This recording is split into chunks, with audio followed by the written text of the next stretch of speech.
Hi hello welcome to PSC tricks with Ammu. അപ്പോൾ ഇന്ന് ഞാനിവിടെ നമ്മുടെ കേരള ഹിസ്റ്ററിക്ക് വേണ്ടിയിട്ട് ഒരു ഇമ്പോർട്ടൻ്റ് ആയിട്ടുള്ളൊരു ചാപ്റ്ററാണ് എടുത്തിരിക്കുന്നത്. അത് +2 ആധുനിക പൂർവ്വ കേരളം എന്ന് പറഞ്ഞിട്ടുള്ളൊരു ചാപ്റ്ററാണ് കേട്ടോ. അപ്പോൾ ഇനി വരുന്ന എല്ലാ എക്സാംസിനും ഈ ഒരു ചാപ്റ്റർ നമുക്ക് ഉപകാരപ്രദമാവും. അപ്പോൾ എന്തായാലും നിങ്ങളൊക്കെ നോക്കിയിട്ട് പോവുക. അത് നമുക്ക് നേരെ വീഡിയോയിലേക്ക് കിടക്കാം. അതിന് മുന്നേ എൻ്റെ ചാനൽ ആദ്യമായിട്ട് കാണുന്നവരുണ്ടെങ്കിൽ ഒന്ന് സബ്സ്ക്രൈബ് ചെയ്തിട്ട് സപ്പോർട്ട് ചെയ്തേക്കണം. നിങ്ങൾക്ക് ഉപകാരപ്രദമാണെങ്കിൽ മാത്രം. പിന്നെ നിങ്ങളുടെ കൂട്ടുകാർക്ക് ഒന്ന് ഷെയർ ചെയ്ത് കൊടുക്കാനും ശ്രമിക്കണേ. കൂടെ ബെൽ ബട്ടണും കൂടെ ഒന്ന് എനേബിൾ ചെയ്യാൻ ശ്രമിക്കണേ. എന്നാൽ മാത്രമാണ് ഞാനിടുന്ന ഇതുപോലെയുള്ള ഇൻഫോർമേറ്റീവ് ആയിട്ടുള്ള വീഡിയോസൊക്കെ നിങ്ങൾക്ക് ലഭിക്കുകയുള്ളൂ. അപ്പോൾ നമുക്ക് വീഡിയോയിലേക്ക് പോവാം. ഇപ്പോൾ ഇങ്ങനെ നികുതികളെക്കുറിച്ച്, നമ്മുടെ പഴയകാല നികുതികളെക്കുറിച്ചൊക്കെ ചോദിക്കുന്ന ഒരു സമയമാണ് അല്ലേ. എല്ലാ ക്വസ്റ്റ്യൻ പേപ്പറിലും ഉണ്ട് ഒരു പഴയകാല നികുതി അല്ലേ. അപ്പോൾ ഇവിടെയും ഈ ചാപ്റ്ററിലും ഒരു പഴയകാല നികുതി പറയുന്നുണ്ട്. പെരുമാൾ രാജ്യത്ത് പിരിച്ചിരുന്ന ഒരു നികുതിയെ കുറിച്ചാണ് പറയുന്നത്. അപ്പോൾ നമുക്ക് അതൊന്ന് നോക്കാം. നോക്കൂ, പെരുമാളിനോ അദ്ദേഹത്തിൻ്റെ പ്രതിനിധിക്കോ അദ്ദേഹം നൽകുന്ന സംരക്ഷണത്തിനും മേൽനോട്ടത്തിനും പകരമായി ബ്രാഹ്മണ ഗ്രാമാധിവാസ പ്രദേശത്ത് നിന്ന് ഒരു നിശ്ചിത തുക, ഏതൊക്കെയാണ്, ആട്ടേക്കോൾ അല്ലെങ്കിൽ അറന്തൈ എന്നീ പേരുകളിൽ വർഷം തോറും ലഭിച്ചിരുന്നു. അപ്പോൾ അത് രണ്ട് നികുതിയാണ്, ആട്ടേക്കോൾ പിന്നെന്താണ്, അറന്തൈ. ഇത് കൂടാതെ ഗ്രാമങ്ങളിൽ നിന്നും ക്ഷേത്രങ്ങളിൽ നിന്നും അവർക്ക് രക്ഷാഭോഗം എന്ന പേരിൽ സംരക്ഷണ നികുതിയും ലഭിച്ചിരുന്നു. അപ്പോൾ രക്ഷാഭോഗം എന്ന് പറയുന്നത് എന്താണ്, ഒരു സംരക്ഷണ നികുതിയാണ് അല്ലേ. പിന്നെ ബ്രാഹ്മണ ഗ്രാമാധിവാസ പ്രദേശത്ത് നിന്ന് ഒരു നിശ്ചിത തുക ആർക്ക് കിട്ടുന്നുണ്ട്, പെരുമാളിന് കിട്ടുന്നുണ്ട്. അത് ഏതായിരുന്നു, ആട്ടേക്കോൾ അറന്ത എന്ന് പറയുന്ന നികുതിയായിരുന്നു അല്ലേ. അപ്പോൾ ഇത്രയാണ് ഇവിടെ പറഞ്ഞിരിക്കുന്നത്. ഇനി നമുക്ക് അടുത്ത ഒരു നല്ലൊരു പോയിന്റിലേക്ക് പോവാം. നമുക്കറിയാം, ഈ പണ്ട് ഈ ഭൂമിയിൽ പണിയെടുക്കുന്ന കുടിയാന്മാർക്ക് അവരുടെ ഭൂമിയിൽ ഒരു അവകാശവും ഉണ്ടായിരുന്നില്ല. പകരം ജന്മിമാർക്കായിരുന്നു അവിടെയുള്ള ആ ഭൂമിയുടെ അവകാശം എന്ന് പറയുന്നത്. അപ്പോൾ ഈ കുടിയന്മാർ എന്ത് കൊടുക്കണമായിരുന്നു, നമ്മൾ എന്താണോ ഉൽപ്പാദിപ്പിക്കുന്നത് അതിൻ്റെ ഒരു പങ്ക് നമ്മുടെ ഭൂ ഉടമയ്ക്ക് കൊടുക്കണമായിരുന്നു. അങ്ങനെ കൊടുത്തിരുന്നതാണ് ഏത്, മേൽവാരം, മേലോടി, പാട്ടം എന്നീ പേരുകളിലാണ് അറിയപ്പെട്ടിരുന്നത്. അവർ കൊടുക്കുന്ന ഒരു ഉൽപ്പാദനത്തിൻ്റെ പങ്ക് ഏത് പേരിലാണ് അറിയപ്പെട്ടിരുന്നത്, മേൽവാരം, മേലോടി, പാട്ടം എന്നുള്ള പേരിലായിരുന്നു അറിയപ്പെട്ടിരുന്നത്. പിന്നെ നോക്കൂ, ജന്മം, വെറും പാട്ടം, ഒറ്റി അഥവാ കാണം, കുഴിക്കാണം. അപ്പോൾ ഈ കുഴിക്കാണം, കാണമൊക്കെ നമ്മുടെ ക്വസ്റ്റ്യൻ പേപ്പറിൽ കണ്ടിട്ടുണ്ട് അല്ലേ. അപ്പോൾ നമുക്കതെന്താണെന്നൊന്ന് വായിച്ച് നോക്കാം. നോക്കൂ, ജന്മം, ഭൂമിയിൽ പരമ്പരാഗതമായി ജന്മാവകാശമായി നേരിട്ടുള്ള ഉടമസ്ഥാവകാശമാണ് ജന്മം എന്ന് പറയുന്നത്. ഇതിൻ്റെ ഉടമസ്ഥനെ ജന്മി എന്ന് വിളിക്കുന്നു. ക്ഷേത്രങ്ങൾ, ബ്രാഹ്മണർ, ഭരണകുടുംബത്തിലെ അംഗങ്ങൾ തുടങ്ങിയ ജന്മിമാർക്ക് സമ്പൂർണ്ണ കൈവശാവകാശത്തോടെ ഭൂമി ദാനമായി ലഭിക്കുകയും ഒപ്പം ജലം ദാനമായി ലഭിക്കുകയും ചെയ്തു. ഇത് പിൽക്കാലത്ത് പരമ്പരാഗത ഉടമസ്ഥാവകാശമായി മാറ്റപ്പെട്ടു. അപ്പോൾ ഇതാണ് എന്തെന്ന് പറയുന്നത്, ജന്മം എന്ന് പറയുന്നത് കേട്ടോ. ഇനി നോക്കൂ, വെറും പാട്ടം. വെറും പാട്ടം അഥവാ കേവലപ്പാട്ടം ഏറ്റവും വ്യാപകമായ ഭൂമി കൈവശാവകാശങ്ങളിൽ ഒന്നായിരുന്നു. ഭൂരിഭാഗം കുടിയാന്മാരും കേവല പാട്ടക്കാർ ആയിരുന്നു. പാട്ടം എടുത്തവർ നൽകുന്ന വാടക അഥവാ പാട്ടം ഉൽപ്പാദനത്തിൻ്റെ ഒരു പങ്കായിട്ട് നിർണയിച്ചിരുന്നു. അപ്പോൾ വെറും പാട്ടം എന്ന് പറയുന്നത് ഒരുപാട് ഭൂമി കൈവശം വയ്ക്കുന്നവർക്കായിരുന്നു ഈ വെറും പാട്ടം എന്ന് പറഞ്ഞിട്ടുള്ള ഒരു നികുതി ഉണ്ടായിരുന്നത്.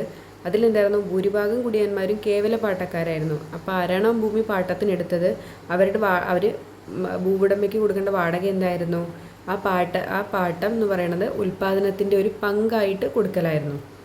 അവർ കൊടുക്കേണ്ടത് ഉൽപ്പാദനത്തിൻ്റെ ഒരു പങ്കായിരുന്നു. അതാണ് വെറും പാട്ടം എന്ന് പറയുന്നത്. ഇനി നോക്കൂ, കാണം, ഇമ്പോർട്ടൻ്റ് ആണ് അല്ലേ. 16-ാം നൂറ്റാണ്ടിനും 18-ാം നൂറ്റാണ്ടിനും ഇടയിൽ സംഭവിച്ച പ്രധാന മാറ്റം പണയാധാര വ്യവസ്ഥയുടെ വളർച്ചയായിരുന്നു. മധ്യകാലഘട്ടത്തിലെ ആദ്യ നാളുകളിൽ പോലും നിലനിന്നിരുന്ന കാണം അഥവാ ഒറ്റി നമ്മൾ കേട്ടിട്ടുണ്ട് അല്ലേ എന്നറിയപ്പെട്ടിരുന്ന പണയാധാര വ്യവസ്ഥയിൽ ഒരു നിശ്ചിത സംഖ്യ നേരത്തെ ഈടായി നൽകിക്കൊണ്ട് ഒരു നിശ്ചിത കാലത്തേക്ക് ഭൂവിനിയോഗ അവകാശമോ സേവനമോ കരസ്ഥമാക്കുന്നതിനായിരുന്നു കാണം. കാണം കയ്യിൽ വയ്ക്കുന്നയാൾ ഭൂമിയുടെ വിലയുടെ 1/3 4/1 ഈടായി നൽകണമായിരുന്നു. അവർക്ക് ഭൂമി വിൽക്കാൻ യാതൊരു അവകാശവും ഉണ്ടായിരുന്നില്ല. കാണം ഉടമസ്ഥൻ കൊടുക്കുന്ന ഈട് തുകയുടെ പലിശ ഭൂമിയുടെ വാടകയിൽ കിഴിക്കുകയും ബാക്കി വരുന്ന തുച്ഛമിച്ചവാരം എന്ന പേരിൽ ശേഖരിക്കുകയും ചെയ്തിരുന്നു. ബാക്കി വരുന്ന തുക എങ്ങനെയാണ്, മിച്ചവാരം എന്ന പേരിൽ ശേഖരിക്കുകയും ചെയ്തിരുന്നു. ആദ്യകാലത്ത് ഭൂമി ഒറ്റി നൽകിയിരുന്നത് 3 മുതൽ 12 വർഷത്തേക്കായിരുന്നു. എന്നാൽ 18-ാം നൂറ്റാണ്ടോടെ ഇത് 36 മുതൽ 48 വർഷം വരെ നീട്ടി. കൊച്ചി മലബാർ പ്രദേശത്ത് ഒറ്റിയോടൊപ്പം തന്നെ ഭൂമി പണയം വയ്ക്കുന്ന സമ്പ്രദായവും നിലനിന്നിരുന്നു. 18-ാം നൂറ്റാണ്ടിൽ വിവിധ തരം ഒറ്റികൾ ശാശ്വത ഭൂവുടമസ്ഥാവകാശങ്ങളായി മാറാനാരംഭിച്ചു. തിരുവിതാംകൂറിൽ നിലനിന്നിരുന്ന ചോര ഒറ്റി അഥവാ ശാശ്വത ഒറ്റി. ചോര ഒറ്റി ഭൂമികൾ ഒറ്റിയെടുത്ത ആളിന് ജന്മമായി മാറുന്നു. ഇത് മറ്റ് വ്യക്തികൾക്ക് കൈമാറാനും കഴിയുമായിരുന്നു. അപ്പോൾ ഇതാണ് എന്തെന്ന് പറയുന്നത്, കാണെന്ന് പറയുന്നത് അല്ലേ. അതിലെന്താണ് കാണെന്ന് പറയുന്നത് തന്നെയാണ് ഒറ്റി എന്ന് പറയുന്നത് അല്ലേ. കാണവും ഒറ്റിയും ഒന്ന് തന്നെയാണ് അല്ലേ. ഇനി നോക്കൂ, കുഴിക്കാണം 16-ാം നൂറ്റാണ്ടിലെ രേഖകളിൽ കണ്ടു തുടങ്ങിയതും 18-ാം നൂറ്റാണ്ടിൽ വ്യാപകമായതുമായ കുഴിക്കാണമായിരുന്നു മറ്റൊരു ഭൂവുടമസ്ഥാവകാശ രീതി. പുതുതായി കൃഷിക്ക് ഉപയുക്തമാക്കിയ പ്രദേശങ്ങളുടെയോ പുതുതായി നട്ടുപിടിപ്പിച്ച മരങ്ങളിന്മേലോ ഉള്ള ഉടമസ്ഥാവകാശമാണ് കുഴിക്കാണം. ഇതിൽ തുടക്ക സമയത്ത് പാട്ടത്തുകയിൽ ഒരു ഭാഗം ഇളവ് അനുവദിച്ചിരുന്നു. അപ്പോൾ പുതിയതായിട്ടുള്ള മരമൊക്കെ വെക്കുകയാണെങ്കിലോ അല്ലെങ്കിൽ എന്താണ് പുതിയ കൃഷിക്ക് അനുയോജ്യമാക്കിയിട്ടുള്ള പ്രദേശങ്ങളുടെ മേലൊക്കെ ചുമത്തുന്ന ഒരു നികുതിയാണ് എന്തെന്ന് പറയുന്നത്, കുഴിക്കാണം എന്ന് പറയുന്നത്. അപ്പോൾ നോക്കൂ, ജന്മം, വെറും പാട്ടം, കാണം, കുഴിക്കാണം എന്ന് പറയുന്നത് കേട്ടോ. തിരുവിതാംകൂറിൽ നിലനിന്നിരുന്ന ഏതൊക്കെയാണ്, ചോര ഒറ്റി അഥവാ ശാശ്വത ഒറ്റി. ഇത് നോക്കൂ, പോർച്ചുഗീസുകാരുടെ കാർട്ടസ് എന്ന് പറഞ്ഞിട്ടൊരു ബോക്സ് തന്നിട്ടുണ്ട്. അപ്പോൾ പോർച്ചുഗീസുകാരാണ് അല്ലേ കേപ്പ് ഓഫ് ഗുഡ് ഹോപ്പ് വഴി കേരളത്തിലെത്തിയ ആദ്യത്തെ യൂറോപ്യൻ ശക്തികൾ. അപ്പോൾ അവരുടെ ഒരു ഒരു പാസ്സാണ് ഈ കാർട്ടസ് എന്ന് പറയുന്നത്. നമുക്ക് വായിച്ചു നോക്കാം. ഇന്ത്യയുടെ ഏതെങ്കിലും ഭാഗങ്ങളുമായി മറ്റു കപ്പലുകൾ വ്യാപാരം നടത്തുന്നത് തടയുന്നതിനു വേണ്ടി പോർച്ചുഗീസ് ഉദ്യോഗസ്ഥർ നൽകിയ ഒരു പാസ്സാണ് കാർട്ടസ് എന്ന് പറയുന്നത് അല്ലേ. ഓരോ ഏഷ്യൻ വ്യാപാര കപ്പലുകളും തങ്ങളുടെ ചരക്കുകൾ കടത്തുന്നതിന് പോർച്ചുഗീസുകാർക്ക് ഒരു നിശ്ചിത സംഖ്യ കരം നൽകി. കാർട്ടസ് എന്ന് പറയുന്നത് പാസ് തന്നെയാട്ടോ. അത് സ്വന്തമാക്കണമായിരുന്നു. കാർട്ടസിൽ എന്തൊക്കെയാണ് ഉണ്ടാവുക, കപ്പലിൻ്റെ വലിപ്പം, കപ്പിത്താൻ്റെയും ജീവനക്കാരുടെയും വിവരങ്ങൾ, ചരക്കിൻ്റെ വിവരങ്ങൾ, എത്തിച്ചേരുന്ന തുറമുഖം എന്നീ വിവരങ്ങൾ ഉണ്ടായിരുന്നു. കാർട്ടസ് വാങ്ങാത്ത കപ്പലുകൾ കണ്ടുകെട്ടി ജീവനക്കാരെ കൊല്ലുകയോ കപ്പലുകളിൽ അടിമയാക്കുകയോ ചെയ്തിരുന്നു. അപ്പോൾ ഇതാണ് പോർച്ചുഗീസുകാരുടെ കാർട്ടസ് എന്ന് പറയുന്നത്, പോർച്ചുഗീസുകാരുടെ ഒരു പാസ് അല്ലേ. അപ്പോൾ ഇന്ത്യ ആരുമായിട്ട് വ്യാപാരം നടത്തരുത്. അപ്പോൾ അതിന് വേണ്ടിയിട്ട് ഉണ്ടാക്കിയ ഒരു പാസ്സാണ് കാർട്ടസ് പാസ് എന്ന് പറയുന്നത്. നമുക്ക് അടുത്ത പോയിന്റിലേക്ക് പോവാം. ഇനി നോക്കൂ, കുഞ്ഞാലി മരക്കാരെക്കുറിച്ച് ഇവിടെ ഒരു ബോക്സ് കൊടുത്തിട്ടുണ്ട്. കോഴിക്കോട് സാമൂതിരിയുടെ നാവിക പടത്തലവനായിരുന്നു മരക്കാർ എന്ന് പറയുന്നത്. അവർ പോർച്ചുഗീസുകാർക്കെതിരെ ഗൊറില്ല യുദ്ധം നമുക്കറിയാമല്ലോ അല്ലേ, ഒളിപ്പോരാണ്, യുദ്ധമുറകൾ സ്വീകരിച്ചു. കുഞ്ഞാലി 1, കുഞ്ഞാലി 2, കുഞ്ഞാലി 3, കുഞ്ഞാലി 4 എന്നിങ്ങനെ 4 കുഞ്ഞാലിമാരാണ് ഉണ്ടായിരുന്നത്. പോർച്ചുഗീസുകാർക്കെതിരെയുള്ള യുദ്ധത്തിലെ യഥാർത്ഥ വീരൻ ആരായിരുന്നു, കുഞ്ഞാലി 4-മനായിരുന്നു. ഇത് ഒരു തവണ 10th പ്രിലിംസിൽ ചോദിച്ചിട്ടുള്ളൊരു ക്വസ്റ്റ്യനാണ്, ആരായിരുന്നു എന്നുള്ളത്. അതിൽ ഈ 1, 2, 3, 4 ഉണ്ടായിരുന്നു. അപ്പോൾ പോർച്ചുഗീസുകാർക്കെതിരെയുള്ള യുദ്ധത്തിലെ യഥാർത്ഥ വീരൻ ആരായിരുന്നു, കുഞ്ഞാലി 4-മനായിരുന്നു. എന്നാൽ അദ്ദേഹത്തെ പിടികൂടി തടവിലാക്കുന്നതിൽ പോർച്ചുഗീസുകാർ വിജയിച്ചു. 1600-ൽ ഗോവയിൽ വെച്ച് അദ്ദേഹത്തെ വധിക്കുകയും ചെയ്തു. നോക്കൂ, ആറ്റിങ്ങൽ കലാപം ബ്രിട്ടീഷുകാർക്കെതിരെ കേരളത്തിൽ നടന്ന ആദ്യത്തെ സംഘടിത കലാപമാണ് എന്തെന്ന് പറയുന്നത്, ആറ്റിങ്ങൽ കലാപം. തദ്ദേശീയരായ ജനങ്ങൾ ബ്രിട്ടീഷ് പണ്ടകശാല ആക്രമിക്കുകയും 140 ഈസ്റ്റ് ഇന്ത്യ കമ്പനി പട്ടാളക്കാരെ കൊല്ലുകയും 5 തെങ്ങ് കോട്ട പിടിച്ചെടുക്കുകയും ചെയ്തു. വൻതോതിലെ അഴിമതിയും കുരുമുളക് വിലയിൽ കമ്പനി കാണിച്ച ക്രമക്കേടുകളുമാണ് ജനങ്ങളുടെ അമർഷത്തിന് പിന്നിലെ പ്രധാന കാരണങ്ങൾ.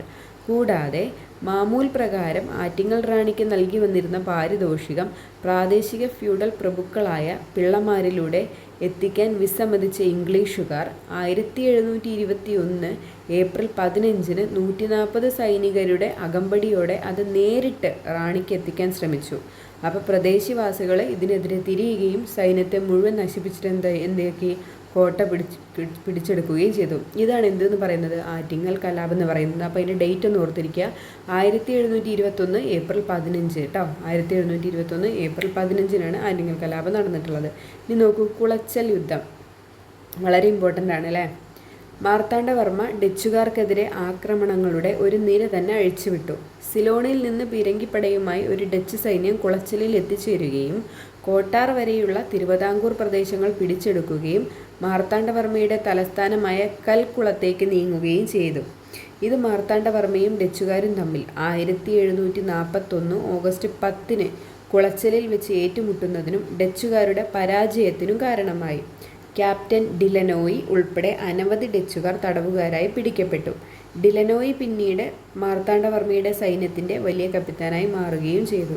അപ്പോൾ കുളച്ചൽ യുദ്ധം എന്ന് പറയുന്നതിൻ്റെ ഡേറ്റ് ഒന്ന് ആലോചിച്ചിരിക്കുക. 1741 ഓഗസ്റ്റ് 10 എന്നാണ് എന്ത് കുളച്ചൽ യുദ്ധം ഉണ്ടായിട്ടുള്ളത്. ക്യാപ്റ്റൻ ഡിലനോയിൽ എന്താണ് വലിയ കപ്പിത്താൻ എന്ന പേരിൽ അറിയപ്പെട്ടു അല്ലേ. അവരെന്ത് ചെയ്തു? അവരെ പിടിച്ചു. ഡച്ചുകാരുടെ പരാജയത്തിന് എന്താണ് കുളച്ചൽ യുദ്ധം വഴിവെച്ചു. പിന്നെ എന്ത് ചെയ്തു? ഡിലനോയി പിന്നീട് മാർത്താണ്ഡവർമ്മയുടെ സൈന്യത്തിൻ്റെ വലിയ കപ്പിത്താനായിട്ട് മാറുകയും ആണ് ഉണ്ടായത്. ഇവിടെ നോക്കൂ, 18-ാം നൂറ്റാണ്ടിലെ കേരളം എന്നുള്ള ഹെഡിങ്ങോട് കൂടി ഇവിടെ കുറച്ച് കാര്യങ്ങളും കൊടുത്തിട്ടുണ്ട്. നമുക്ക് അതും കൂടെ ഒന്ന് നോക്കാം. 18-ാം നൂറ്റാണ്ട് മുതൽ തിരുവിതാംകൂർ, കൊച്ചി, മലബാർ മേഖലകളിൽ വലിയ രാഷ്ട്രീയ സാമ്പത്തിക മാറ്റങ്ങൾക്ക് സാക്ഷ്യം വഹിച്ചു. 1729 മാർത്താണ്ഡവർമ്മയുടെ സ്ഥാനാരോഹണം തിരുവിതാംകൂറിൽ ഒരു പുതുയുഗത്തിന് നാന്ദി കുറിച്ചു. ആധുനിക തിരുവിതാംകൂറിൻ്റെ സ്ഥാപകൻ ആരാണ്? മാർത്താണ്ഡവർമ്മ എന്നറിയപ്പെട്ട അദ്ദേഹത്തിൻ്റെ കാലഘട്ടത്തിൽ തിരുവിതാംകൂറിൽ സമ്പദ് വ്യവസ്ഥ വൻ മാറ്റങ്ങൾക്ക് സാക്ഷ്യം വഹിച്ചു. ക്ഷേത്രക്കണക്കുകൾ കൃത്യമായി സൂക്ഷിച്ചിട്ടില്ലെന്നും നിലങ്ങളിൽ നിന്ന് പിരിഞ്ഞു കിട്ടേണ്ട തുക ശരിയായി ശേഖരിച്ചിട്ടില്ലെന്നും മനസ്സിലാക്കിയ അദ്ദേഹം കണ്ടെഴുത്ത് എന്ന പേരിൽ ഒരു ഭൂ സർവേക്ക് ഉത്തരവിട്ടു. അപ്പോൾ കണ്ടെഴുത്ത് എന്ന് പറയുന്നത് എന്താണ്? ഒരു ഭൂ സർവേയാണ്.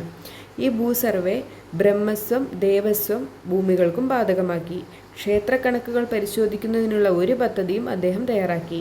രാജ്യത്തിനെതിരെ കലാപം നടത്തിയ പിള്ളമാർ എന്ന പ്രഭുക്കന്മാരെ അദ്ദേഹം അമർച്ച ചെയ്തു.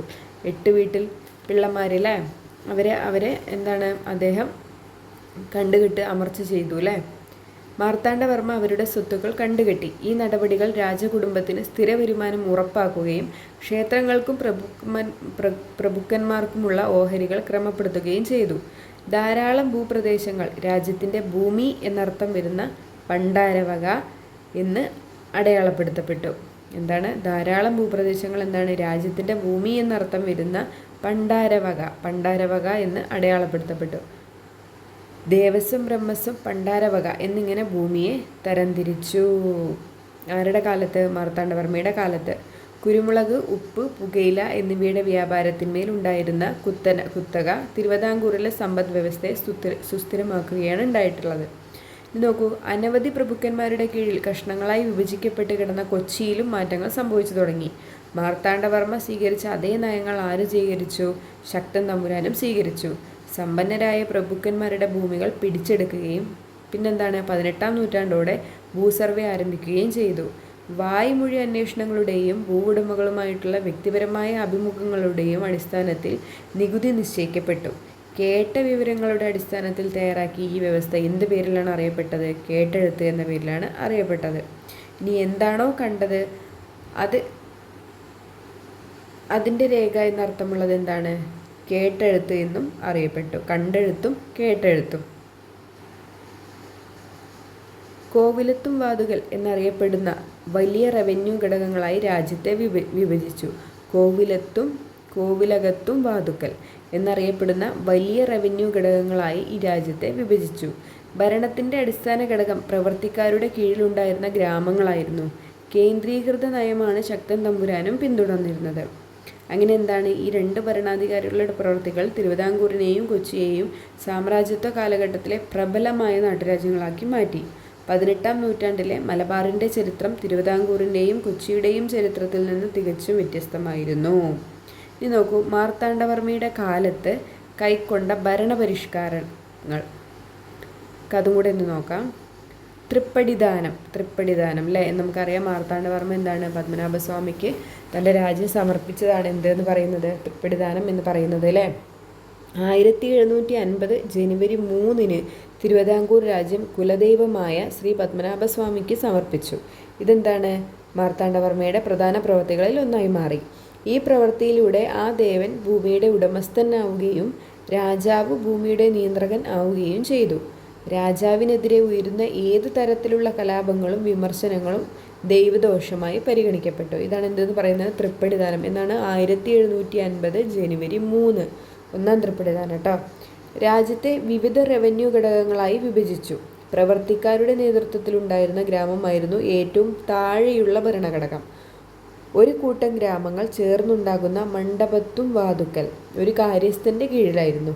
തിരുവിതാംകൂർ ആകെ 20 മണ്ഡപത്തും വാതുക്കളായി വിഭജിക്കുകയും വിവിധ മുഖങ്ങളായി സംഘടിപ്പിക്കുകയും ചെയ്തു. പതിവ് കണക്ക് എന്ന പേരിൽ ഒരു വാർഷിക ബഡ്ജറ്റിന് അദ്ദേഹം രൂപം നൽകി. അപ്പോൾ അദ്ദേഹത്തിൻ്റെ ആ സമയത്തെ ബഡ്ജറ്റ് ഏത് പേരിലാണ് അറിയപ്പെട്ടിരുന്നത്? പതിവ് കണക്ക് എന്ന പേരിലാണ് അറിയപ്പെട്ടത്. ഒരു സ്ഥിരം സൈന്യത്തിനും അദ്ദേഹം രൂപം കൊടുത്തു. സാധാരണക്കാരെ കൃഷിക്കാരുടെ ഇടയിൽ നിന്നാണ് സൈന്യത്തിലേക്ക് ആളിനെ എടുത്തിരുന്നത്. അപ്പോൾ സാധാരണക്കാരായ കൃഷിക്കാരുടെ അവരിൽ നിന്നായിരുന്നു സൈന്യത്തിന് ആളെയൊക്കെ അവരെയാണ് വിളിച്ചുകൊണ്ടിരുന്നിരുന്നത്.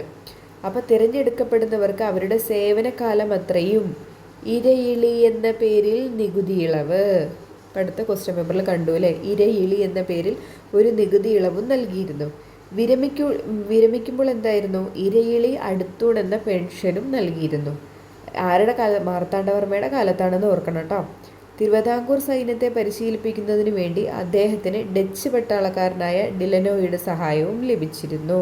അപ്പോൾ ഇരയിളിയും ഇരയിളി അടുത്തൂണും ഇതൊക്കെ മാർത്താണ്ഡവർമ്മയുമായിട്ട് ബന്ധപ്പെട്ടിട്ടുള്ള ഭരണപരിഷ്കാരങ്ങൾ പെടുന്നതാണ് കേട്ടോ. അപ്പോൾ ഇതിൻ്റെ ബാക്കി ഞാൻ അടുത്ത ക്ലാസ്സുകളിലായിട്ട് നമുക്കിത് കംപ്ലീറ്റ് ചെയ്യാം. അപ്പോൾ എല്ലാവരും സ്റ്റേ ട്യൂൺ. പിന്നെ എൻ്റെ ചാനലൊന്ന് സബ്സ്ക്രൈബ് ചെയ്തിട്ടേക്കണേ. എന്നാൽ മാത്രമാണ് ഞാൻ അടുത്ത ക്ലാസ് ഇടുമ്പോൾ നിങ്ങൾക്ക് അതിൻ്റെ നോട്ടിഫിക്കേഷൻ ലഭിക്കുള്ളൂ കേട്ടോ. ആ ബെൽ ബട്ടണും കൂടെ ഒന്ന് എനേബിൾ ചെയ്യാൻ മറക്കല്ലേ. നിങ്ങൾക്കിത് ഉപകാരപ്പെട്ടെന്ന് വിചാരിക്കുന്നു. അപ്പോൾ ഇന്നേക്ക് ഇത്രയേ ഉള്ളൂ. Thank you.